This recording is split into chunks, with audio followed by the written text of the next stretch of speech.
One evening I was alone in my bedroom doing homework. Suddenly I heard the sound of footsteps coming from downstairs. So I got up to check it out. Before I started down the steps, I heard the sound of bottles breaking in my father's bar downstairs, which went on for a little while. I made my way downstairs, but when I reached the landing I could see broken bottles and glasses all over the floor, and I could hear people screaming in the house, even though I was the only person home.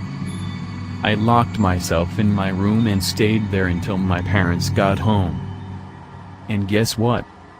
There wasn't a single broken bottle or glass, or anyone except for me in the house. 2. My mother always complained that she had a lot of nightmares, but she would never say what her dreams were about. One day while we were at the mall, I suggested that she wait in the food court while I was getting our food. When I returned with our meals, she had a strange look on her face. So I asked her if she was okay. She said she was fine. So we finished our meals and left. As we were riding down the escalator to leave, I turned to talk to my mother, and I almost had a heart attack, because standing behind her was a man in old-fashioned clothing holding one of my mother's shoulders and looking at me with a very angry expression.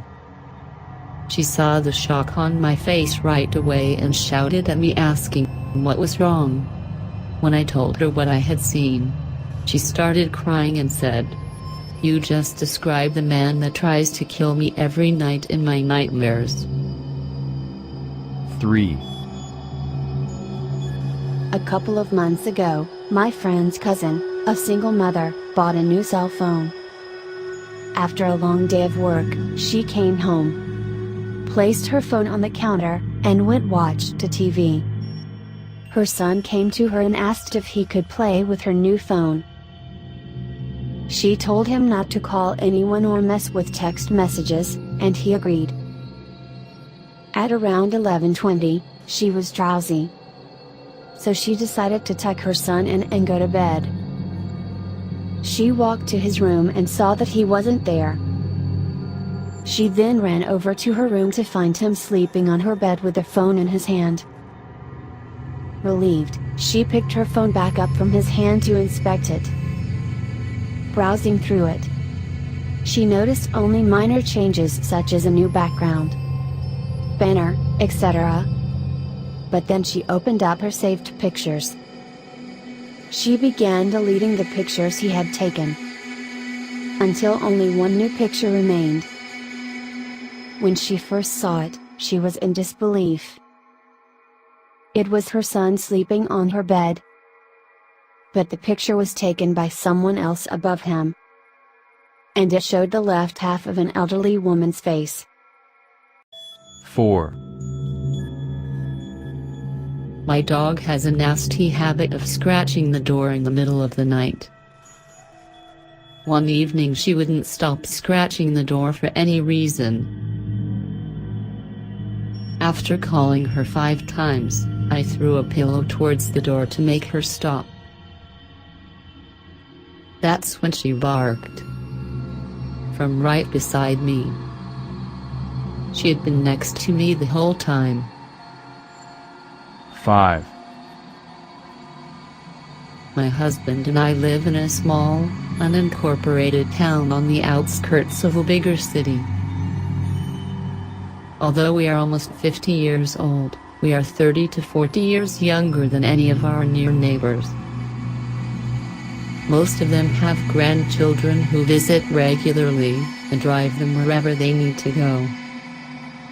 Not so for the man I usually just called Professor. His wife, Elena, died 12 years ago. I only knew her briefly, but she and the professor were one of those life goals kind of couples.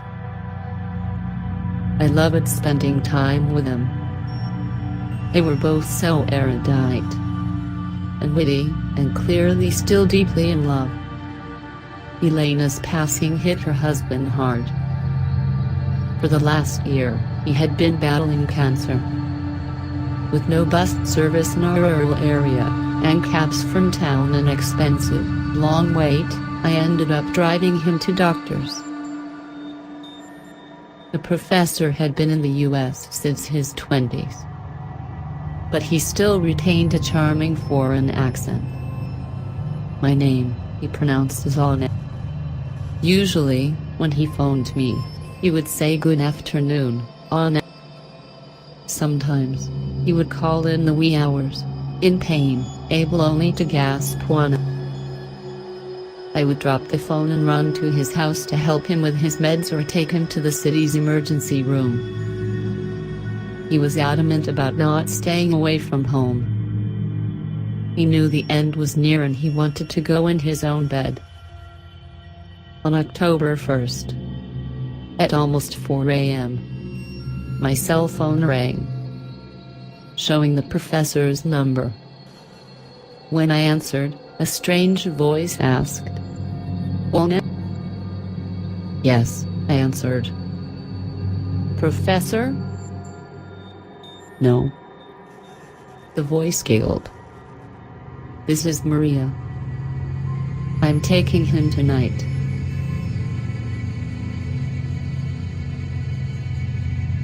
I was sitting up in bed, with the phone in my hand. My husband and our dog were sleeping soundly. So, the phone hadn't really rung. Or had it? I started to call the professor. But if he was managing to get some sleep, I didn't want to disturb him. So I got up and dressed quietly, and the dog and I slipped out to the backyard. I could see the professor's house from there. No lights were on, and everything was quiet. I wasn't comfortable, though, so I went ahead and dialed 25 rings. No answer. I knew then. I went back in and woke my husband. We walked to the house and knocked. Nothing. We had to phone the sheriffs. They broke in. The professor had died, seemingly peacefully, in bed. Because of our unincorporated location, any of the chores which would fall to professionals in an urban area are taken up by neighbors here. So, that evening, with a deputy's supervision, the families on our block began to sort through the professor's papers. We needed the deed to his burial plot and any kind of will or link to distant relations. I looked through a small scrapbook of old photos that was on his nightstand. There was no cousin Marco from the old country. Or nephew Bob. NYC, 1997. It was mostly pictures of Elena and the professor. And they're never spoken of young daughter Maria, who's sick to death. In 1971,